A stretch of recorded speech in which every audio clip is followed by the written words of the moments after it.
Hi viewers, 11ஆம் வகுப்பு பொதுத்தமிழில் இயல் 5ல் இதழாளர் பாரதி. இது டிஎன்பிசி டாப்பிக்கில் முக்கியமான டாபிக் தான். இந்த லெசனில் இருக்க விரிவானம், இந்த லெசனில் இருக்க முக்கியமான தேர்வின் அடிப்படையில் வருகிற முக்கியமான பதில்கள் குறிப்புகள் பார்க்கலாம்.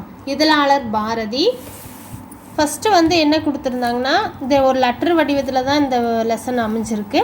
அவர் கவிஞர், சிறந்த பேச்சாளர், பாடகர், கட்டுரையாளர், கதை ஆசிரியர், மொழிபெயர்ப்பாளர், அரசியல் அறிஞர், ஆன்மீகவாதி, இவை அனைத்திற்கும் மேலாக மிகச்சிறந்த இதழாளராக இருந்திருக்காரு பாரதியார்.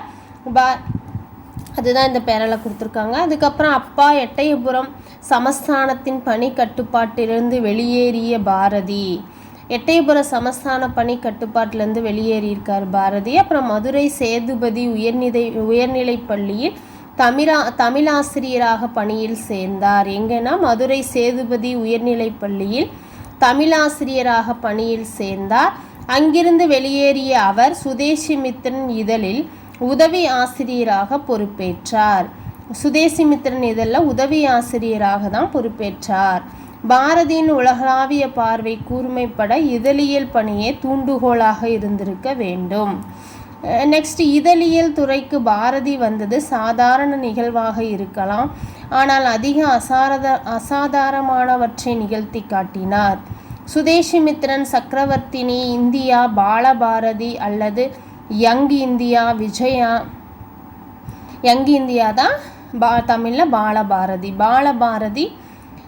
அல்லது யங் இந்தியா, விஜயா, சூரியோதயம், கர்மயோகி ஆகிய பல இதழ்களில் ஆசிரியராகவும் துணை ஆசிரியராகவும் பங்காற்றிய அவரை நாம் இதழாளராக கொண்டாட தவறிவிட்டோம் சொல்லி இது கடிதம் வடிவில் தான் இருக்குது. அவர் ஒரு முக்கியமான இதழாளர்னு சொல்லி இந்த லெசனில் கொடுத்துருக்காங்க. அவர் ஆசிரியராகவும் துணை ஆசிரியராகவும் இருந்த இதழ்கள் எதுனா சுதேசிமித்திரன், சக்கரவர்த்தினி, இந்தியா, பாலபாரதி அல்லது யங் இந்தியா, விஜயா, சூரியோதயம், கர்மயோகி ஆகிய இதழ்களில் ஆசிரியராகவும் துணை ஆசிரியராகவும் பங்காற்றியிருக்காரு பாரதியார். அப்புறம் இந்த லெசனில் இந்த பக்கம் சர்வஜனி மித்திரன், ஞானபானு, காமன்வீல், கலைமகள், தேசபக்தன், கதாரத்னகரம் போன்ற இதழ்களிலும் பாரதி தம் படைப்புகளை வெளியிட்டுள்ளார். பாரதியார் தம் படைப்புகளை வெளியிட்ட இதழ்கள் என்னென்ன அப்படின்னா சர்வஜனமித்திரன், ஞானபானு, காமன்வீல், கலைமகள், தேசபக்தன், கதாரத்னகரம் போன்ற இதழ்களிலேயும் பாரதி தம் படைப்புகளை வெளியிட்டார். அப்புறம் தான் என்ற ஒருமையை ஒழித்தவர் பாரதி. இலசை சுப்பிரமணியம், சாவித்ரி, சிசு, பாரதி, வேதாந்தி, நித்திய தீரர், உத்தம தேசாபிமானி, செல்லிதாசன், அப்புறம் காளிதாசன், சக்திதாசன், ரிஷிகுமாரன், காசி சரஸ்வதி, பிரெஞ்சு காளிதாசன், செல்லம்மா, கிருஷ்ணன் அப்படிங்கிற பல புனைப்பெயர்களில் எழுதியுள்ளார். இதெல்லாம் பாரதியாரின் புனைப்பெயர்கள். இது நல்லா பார்த்துக்கோங்க, நோட்ஸ் வேணாலும் டைம் இருக்கும்போது எழுதி வச்சுக்கோங்க. அப்புறம் கருத்துப்பட காட்சியில் இடம்பெறுவது. பாரதி அப்போவே தாம் பணியாற்றிய இதழ்களில் கருத்து படங்களை கேலி சித்திரங்களையும் வெளியிட்டுள்ளார். தமிழ் இதழியல் துறையில் முதலாக கருத்து படங்களை அறிமுகப்படுத்தியவர் யாருன்னா பாரதியார் தான். லண்டன் பஞ்ச், இந்திய பஞ்ச் முதலிய கருத்து படங்களை கொண்ட இதழ்களை பார்த்த பாரதி எது பார்த்தானா லண்டன் பஞ்ச், இந்தி பஞ்ச் அப்படிங்கிற கருத்து படங்களை கொண்ட இதழ்களை பார்த்தார் பாரதியார். அப்புறம் தமிழில் சித்ராவளி என்ற பெயரில் கருத்து படங்களை மட்டுமே கொண்ட இதழ் ஒன்றை நடத்த விரும்பினார். அதை செயல்படுத்த முடியல. இருந்தாலும் இந்தியா, விஜயா ஆகிய இரு இதழ்களிலும் கருத்து படங்களை வெளியிட்டார். பாரதியார் எந்தெந்த இதழ்களில் கருத்து படங்களை வெளியிட்டார் அப்படின்னா இந்தியா, விஜயா ஆகிய இதழ்களில் கருத்து படங்களை வெளியிட்டார். அவர் தமிழில் சித்ராவளி என்ற பெயரில் தான் கருத்து படங்களை வெளியிட விரும்பினார். கீழே காட்டில் பாரதியாரிடம் துணை ஆசிரியராக பணியாற்றியவர்களாக அப்படிங்கிறவங்க யார் அப்படின்னா துணை ஆசிரியராக பணியாற்றியவர்கள் பி சுப்பையா, ஹரிஹரன், என் நாகசாமி, வா ராமசாமி, பரளி, சு நெல்லையப்பர், கனகலிங்கம் இவங்க எல்லாம் பாரதியாரிடம் துணை ஆசிரியராக பணியாற்றியவர்கள். அப்புறமா சக்கரவர்த்தினி அப்படிங்கிற இதழில் குறள் வெண்பா எழுதியிருக்காரு. அந்த குறள் என்ன குறள் அப்படின்னா, பெண் விடுதலைக்கு பாடுபட்ட பாரதி பெண்களுக்காக தமது சக்கரவர்த்தினி இதழில் குறள் வெண்பா எழுதியுள்ளார். அக்குறள் என்னென்னா, பெண்மை அழியுற பீடோங்கும் பெண்மைதான் ஓண்மையுற ஓங்கும் உலகு. இந்த குறளை தான் பாரதியார் சக்கரவர்த்தினி இதழில் குறள் வெண்பா எழுதி இந்த குறளை வெளியிட்டிருக்காரு. அப்புறம் இந்தியா இதழை சிவப்பு வண்ணத்தாளில் பாரதி வெளியிட்டார். இந்தியா இதழை சிவப்பு வண்ணத்தாளில் பாரதி வெளியிட்டார். சிவப்பு வண்ணம் எதனால் வெளியிட்டார் அப்படின்னா, புரட்சியும் விடுதலையும் குறிப்பது என்பதாகும். அடிமைத்தளத்திலிருந்து இந்தியாவை விடுவிக்க வேண்டும் என்ற எண்ணம் பாரதியின் இந்தியா இதழின் வண்ணத்திலும் வெளிப்பட்டது. அதனால்தான் அவர் சிவப்பு வண்ணத்தில் வெளியிட்டிருக்காரு. அப்புறம் தம் மனைவி செல்லம்மாவையும் கண்ணம்மா வள்ளி என்ற புனைப்பெயர்களையே குறிப்பிட்டிருப்பார். வானதி தமிழ் இதழ்களில் தமிழ் மாதம் ஆண்டு குறிப்பிடும் முறைகளை கையாண்டதில் முன்னோடியாக திகழ்ந்தவர் பாரதியார். வானதி தமிழ் இதழ்களில் தமிழ் மாதம் ஆண்டு குறிப்பிடும் முறையை கையாண்டதில் முன்னோடியானவர் யாரு அப்படின்னா, முன்னோடியாக திகழ்ந்தவர் பாரதியார்.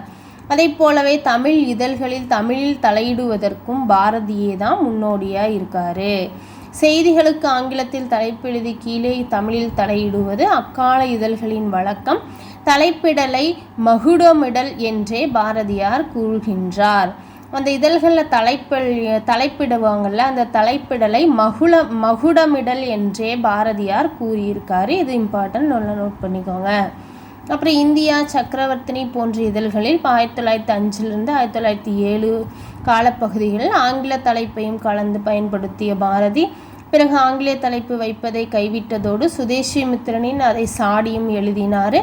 மேலும் ஆங்கிலேயர்களின் கெடுபிடியால் பாரதி பாண்டிச்சேரி சென்ற போது இந்தியா இதழுடன் தான் சென்றிருக்காரு. இதோட இந்த லெசனில் இருக்கிற முக்கியமான பாயிண்ட்லாம் பார்த்துட்டோம்.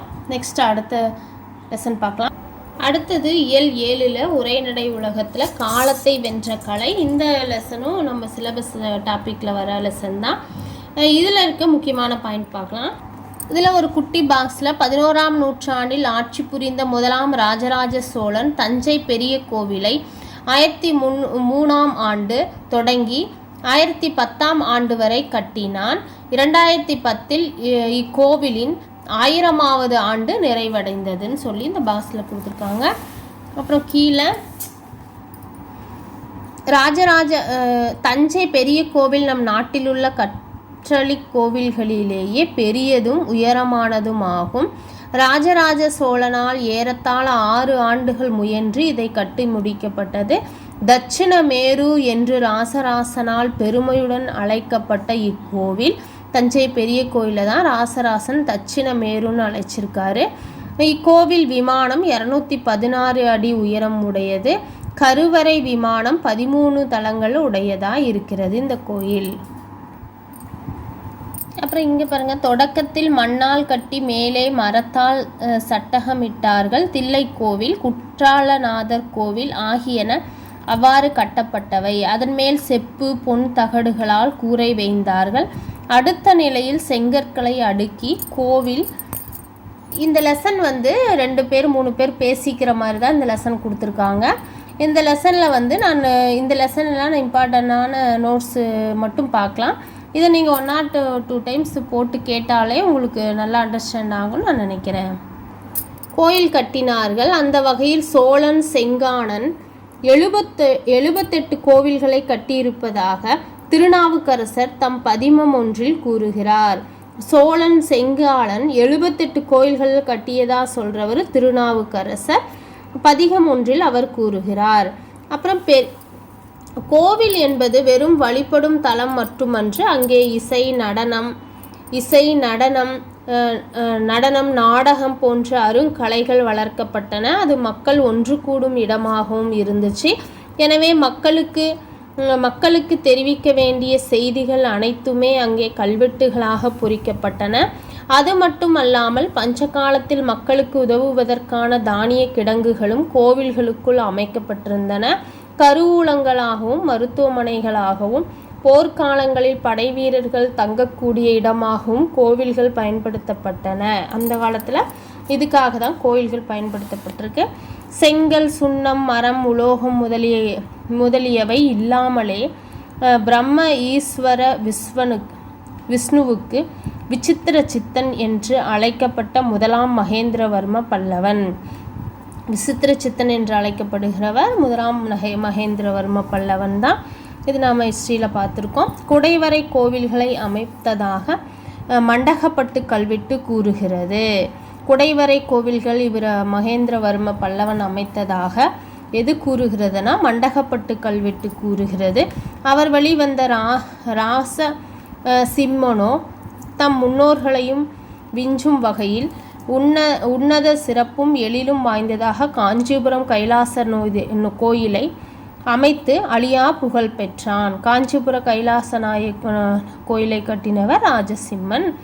ராஜசிம்மேஸ்வரம் என்று அழைக்கப்பட்ட அக்கோயில், ராஜசிம்மேஸ்வரம் என்று அழைக்கப்பட்ட கோயில் எது அப்படின்னா காஞ்சிபுரம் கைலாசநாதர் கோயில். இந்த குட்டி பாக்ஸில் கட்டடக்கலை என்பது உறைந்து போன இசை அப்படின்னு சொன்னவர் ஒன்ஸ் பிரடீரிகா ஒன்ஸ் லீவிங். இந்த பாக்ஸில் கொடுத்துருக்குது கட்டடக்கலை என்பது உறைந்து போன இசை, பிரடீரிகா ஒன்ஸ் லீவிங். இதை பாருங்கள், கதிர் சொல்கிறதா இருக்கிறது பார்க்கலாம். இந்திய கட்டடக்கலை பாணியை நாகரம், வேசரம், திராவிடம் என்று மூன்றாக கூறுவர். இந்திய கட்டடக்கலை பாணி மூன்றாக இருந்திருக்கு. நாகரம், வேசரம், திராவிடம் என்று மூன்றாக கூறுவர். அதில் தஞ்சை கோவில் எண்பட்டை வடிவில் கட்டப்பட்ட திராவிட கலைபாணி ஆகும். இந்திய கட்டடக்கலை பாணி 3 வகை. அது நாகரம், வேசரம், திராவிடம். தஞ்சை பெரிய கோயில் எண்பட்டை வடிவில் கட்டப்பட்ட, என்ன வடிவில் இருக்குது அப்படின்னா எண்பட்டை வடிவில் இருக்குது. எண்பட்டை வடிவில் கட்டப்பட்ட திராவிட கலைபாணி தான் தஞ்சை பெரிய கோயில். அப்புறம் 1886ஆம் ஆண்டு ஜெர்மனி அறிஞர் ஹூல்ஸ் 6 ஆண்டுகள் தீவிரமாக கல்வெட்டுகளை படியெடுத்து வாசித்து இக்கோவிலை ராஜராஜ சோழன் தான் கட்டினான் என்று உறுதி செய்தார். தஞ்சை பெரிய கோயிலை ராஜராஜ சோழன் தான் கட்டினான் என்று உறுதி செய்தவர் யார் அப்படின்னா ஜெர்மனி அறிஞர் ஹூல்ஸ் தான். 1886ஆவது ஆண்டு. அப்புறம் 1930ஆம் ஆண்டில் சிதம்பரம் அண்ணாமலை பல்கலைக்கழகத்தில் விரிவுரையாளராக பணிபுரிந்த எஸ்கே கோவிந்தசாமி தஞ்சை பெரிய கோவில் கருவறையில் 2 தளங்களில் உள்ள சுற்றுக்கூடம், சாந்தார நாளிகை பகுதிச் சுவர்களில் ஓவியங்கள் காணப்பட்டதை முதலில் கண்டறிந்தார். 1930ஆம் ஆண்டில் சிதம்பரம் அண்ணாமலை பல்கலைக்கழகத்தில் விரிவுரையாளராக பணிபுரிந்த எஸ்கே கோவிந்தசாமி அவர்கள்தான் தஞ்சை பெரிய கோவில் கருவறையில் 2 தளங்களில் உள்ள சுற்றுக்கூடம், சாந்தார நாளிகை பகுதிச் சுவர்களில் ஓவியங்கள் காணப்பட்டதை முதலில் கண்டறிந்தவர் யார் அப்படின்னா கண்டறிந்தார். அவர் யாருன்னா எஸ்கே கோவிந்தசாமி. அதில் தட்சிணமூர்த்தி ஓவியம், சுந்தரர் வரலாறு, திரிசுபுராந்தகர் ஓவியம் முதலியன சுவர் முழுமையாக பெரிய அளவில் வரையப்பட்டுள்ளன கண்டுபிடிச்சவர் எஸ்கே கோவிந்தசாமி அவர்கள். அப்புறம் பிரஸ்கோ வகை ஓவியங்கள் தானே அப்படிங்கிறது தான் சோழர் கால ஓவியங்கள் மீதே நாயக்கர் ஆட்சியில் ஓவியங்கள் வரைந்திருப்பதை அறிந்த அதனை வெளியுலகத்திற்கு தெரியப்படுத்தியவரும் அவர்தான் சொல்கிறாங்க. யாருன்னா எஸ்கே கோவிந்தசாமி அவர்கள். பொது மக்களுக்கு அனுமதி இல்லையப்பா, சிறப்பு அனுமதி பெற்றவர்கள் மட்டுமே பார்க்க முடியும் அப்படின்னு பெரியவர் சொல்கிற மாதிரி. அப்புறம் கோவிலுக்கோ தொல்லியல் இடங்களுக்கோ செல்பவர்கள் அதன் முக்கியத்துவத்தை உணராமல் சிலைகளை சேதப்படுத்துதல், சுவர்களில் கிறுக்குதல், தொல்லிடங்களில் குப்பை போடுதல் என்ற இழிவான செயல்களில் ஈடுபடுறாங்க. நம்முடைய தொன்மையையும் பாரம்பரியத்தையும் பேசும் அந்த இடங்களை நாம் பாதுகாக்க வேண்டாமான்னு சொல்லி அவர் சொல்கிறாரு. பிரஸ்கோ ஓவியங்கள் கொடுத்துருக்காங்க பாக்ஸில். பிரஸ்கோ அப்படின்னா என்ற இத்தாலிய சொல்லுக்கு, பிரஸ்கோ அப்படிங்கிறது இத்தாலிய சொல், புதுமை என்று பொருள். பிரஸ்கோ என்ற இத்தாலிய சொல்லுக்கு புதுமை என்று பொருள். சுண்ணாம்பு காரை பூச்சு மீது அதன் ஈரம் காயும் முன் வரையப்படும் பழமையான ஓவிய கலைநுட்பம் தான் இது ஃப்ரெஸ்கோ ஓவிய கலைநுட்பங்கிறது. இவ்வகை ஓவியங்களை அஜந்தா, எல்லோரா, சித்தன்னவாசல் போன்ற இடங்களில் காணலாம். ஃப்ரெஸ்கோ ஓவியங்கள் எங்கெங்கே காணலாம் அப்படின்னா அஜந்தா, எல்லோரா, சித்தன்னவாசல் போன்ற இடங்களில் காணப்படுகிறது ஃப்ரெஸ்கோ ஓவியங்கள். அங்கே இருக்கிற நந்தி சோழர் காலத்தை சார்ந்தது அன்று. நாம் பார்க்கும் இந்த பெரிய நந்தியும் மண்டபமும் நாயக்கர் காலத்தது அப்படின்னு சொல்கிறாரு. அது சோழர் காலத்தது இல்லை. அந்த நந்தியும் மண்டபமும் யாருடைய காலத்தை சேர்ந்தது அப்படின்னா நாயக்கர் காலத்தை சேர்ந்தது. சோழர் காலத்து நந்தி தற்போது தென்புறத்து திருச்சுற்றில் உள்ளது. இன்னும் சோழர் காலத்து நந்தி எங்கே இருக்குன்னா தென்புற திருச்சுற்றில் உள்ளது. இன்னொரு செய்தி சொல்லுகிற அப்படின்னு சொல்கிறாரு. அந்த சிகரத்தில் உள்ள பிரமந்திரக்கல் ஒற்றைக்கல் அன்று 13 தளங்களை உடைய கருவறை விமானத்தின் மேல் எண்பட்டை அமைப்பில் ஆரஞ்சு பழச்சுளை போன்று 8 கற்கள் நெருக்கமாக வைத்து ஒட்டப்பட்டிருக்குன்னு சொல்கிறாரு. அது ஒரு கல் மட்டும் இல்லை, 8 கற்கள் ஆரஞ்சு பழம் மாதிரி ஒட்டி வச்சுருக்காங்கன்னு சொல்கிறாரு. அப்புறம் நெக்ஸ்ட் பேஜில் 12ஆம் நூற்றாண்டிலிருந்து கோபுரங்கள் தனிச்சிறப்பை பெற்றன. கோபுரங்கள் தனிச்சிறப்பை பெற்ற ஆண்டு 12ஆம் நூற்றாண்டு. வெளிக்கோபுரத்தை உயரமாகவும் உட்கோபுரத்தை உயரம் குறைவாகவும் 2 கோபுரங்களை கட்டும் புதிய மரபை தோற்றுவித்தவன் யார்னா ராஜராஜ சோழன். வெளிப்புற கோபுரத்தை உயரமாகவும் உட்புற கோபுரத்தை குறைவாகவும் 2 கோபுரங்களை கட்டும் புதிய மரபை தோற்றுவித்தவர் யார்னா ராஜராஜன். அதனை திருவாயில் என்று சொல்வார்கள். கங்கை கொண்ட சோழபுரம், கங்கை கொண்ட சோழபுரம், தாராசுரம், திரிபுவனம் ஆகிய இடங்களில் 2 வாயில்கள் இருப்பதை பார்த்திருக்கிறோன்னு சொல்கிறாங்க. 4 புறங்களிலும் 4 கோபுரங்கள் எழும்ப பெறும் மரபு 2ஆம் குலோத்துங்க சோழன் காலத்திலிருந்து தொடங்கியது. 4 புறங்களிலும் 4 கோபுரங்கள் எழுப்புற மரபு யாருடைய காலத்தில் தொடங்கிச்சு அப்படின்னா 2ஆம் குலோத்துங்க சோழன் காலத்தில் தொடங்கியது தான் 4 புறங்களிலும் 4 கோபுரங்கள் எழுப்ப பெறும் மரபு. கீழ்ப்பகுதியில் கல்லாலும் மேற்பகுதியை செங்கல்லாலும் கட்டியிருப்பர். புகழ்பெற்ற கோவில்களும் பலவற்றிலும் மிக உயர்ந்த கோபுரத்தை எழுப்பியது விஜயநகர அரசு. புகழ்பெற்ற கோவில்களும் பலவற்றிலும் மிக உயர்ந்த கோபுரங்களை எழுப்பிய அரசு எதுனா விஜயநகர அரசு. காஞ்சி, தில்லை, திருவண்ணாமலை, திருவரங்கம், மதுரை ஆகிய இடங்களில் உள்ள கோவில்களில் உள்ள கோபுரங்கள் எல்லாமே 150 அடிக்கு மேல் உயரம் உள்ளன.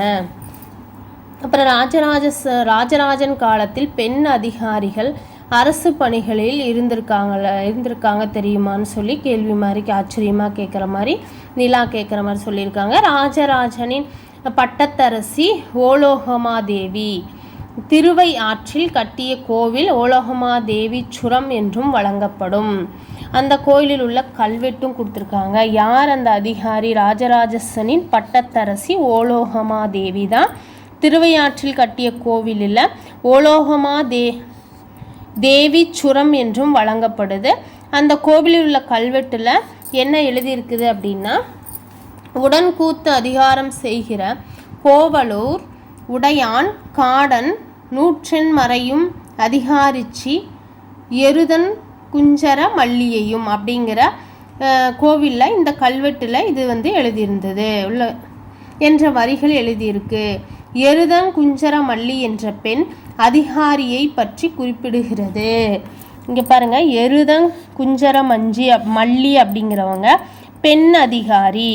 அந்த பெண் அதிகாரியை பற்றி குறிப்பிடுகிற கல்வெட்டு எதுனா ஓலோகமாதேவி சுரம் என்ற கோவிலில் இருக்கிற கல்வெட்டில் தான் பெண் அதிகாரி எருதன் குஞ்சர மல்லியை பற்றி குறிப்பிட்டு இருக்கு. ராஜராஜன் சோழன் ராஜராஜனின் காலத்தில், ராஜராஜ சோழன் காலத்தில் இது நல்லா இம்பார்ட்டன்ட், நல்லா பார்த்துக்கோங்க.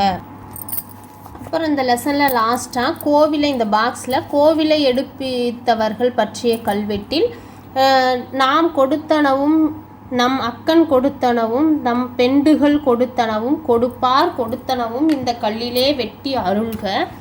கல்வெட்டில் இருந்தது தான் இதெல்லாம் என்று கோவில் கட்ட உதவியவர்கள் சிறப்பிக்கப்பட்டுள்ளனர். கோவில் கட்ட உதவியவர்கள் சிறப்பிக்கப்பட்டுள்ள வரிகள் இதுதான்.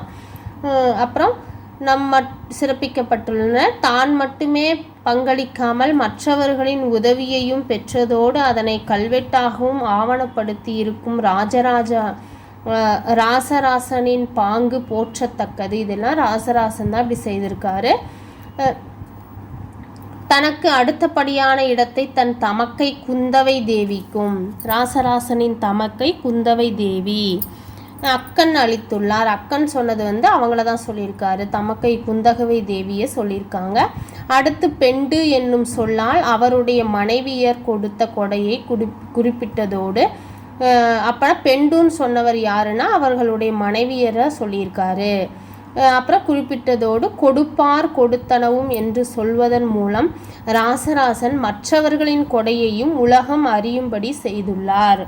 எதுலன்னா கோவிலை எடுப்பித்தவர்கள் பற்றிய கல்வெட்டில் மற்றவர்களை பற்றியும் உலகம் அவர்களுடைய கொடைகளை பற்றியும் சொல்லியிருக்காரு. ஃபஸ்ட்டு தமக்கை குந்தவை தேவி அப்படின்னு அக்கன் சொல்லியும் அவர்களுடைய மனைவியர் கொடுத்த கொடையை அதையும் சொல்லி மற்றவர்களுடைய கொடைகளையும் உலகம் அறியும்படி செய்துள்ளார் ராசராச சோழன். இதோட இந்த லெசன் முடிச்சுக்கலாம். இந்த வீடியோ உங்களுக்கு பிடிச்சிருந்தா மறக்காமல் சப்ஸ்கிரைப் பண்ணுங்கள். உங்கள் விருப்பங்களை கமெண்ட் பாக்ஸில் தெரிவிங்க. நன்றி, வணக்கம்.